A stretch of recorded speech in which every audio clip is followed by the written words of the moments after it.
Exercise 130, question number 1, part A. So we have an impedance of 3 plus 8j.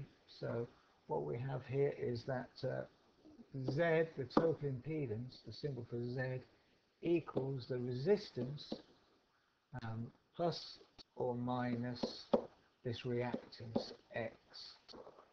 Now, as this is a positive, that means it's an inductance. So this positive here is telling us it's an inductance. If this was negative, it would be telling us it was a capacitive reactance. So in this case, it's plus XL for the inductance. And XL equals 2 pi FL. So to get the inductance value, that's going to be equal to XL divided by 2 pi F. We've given the frequency is 50, so we can work out the inductance. So XL, L equals XL, which is 8 over 2 pi times 50.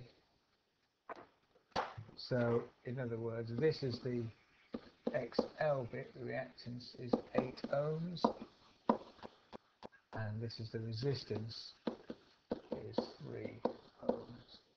So the complex number is telling us that the total impedance is made up of a resistive part and a reactive part.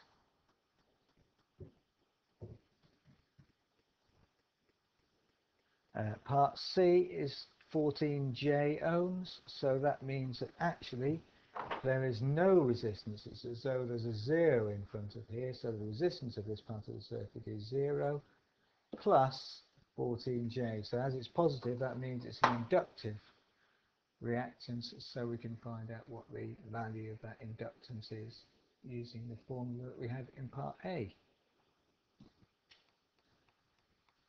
Part D, this is given in polar form, so the first thing to do is convert it to rectangular or Cartesian form, and then we can answer the question as we did parts A to C. So using the calculator to do this, we want to go from polar to rectangular.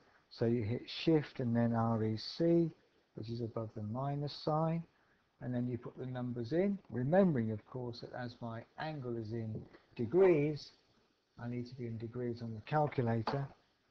So I'm going to go press 8 and then comma, which is shift close bracket button, and then minus 60 close bracket equals. I get that X equals 4. So the real part of this is 4, and Y, which is the imaginary part, is minus 6.9 to two significant figures, J. So that's the number in Cartesian form. Now I can see that this is the resistance part of the circuit, and this is the reactance part of the circuit, and as it's negative, it's the capacitive reactance. So I can find out from the formula what the value of the capacitance is. So XC equals 1 over 2 pi FC. So therefore C equals 1 over 2 pi FXC. So now I can complete the question. As an extension exercise, I'm now going to give you 4 more to have a look at, which are very similar with the solutions but without the working. So in this extension question, as in the original question, you have to find the resistance and whether it's a capacitive or resistive reactance, and what the values of that inductance or capacitance is, given that the frequency is 50 Hz.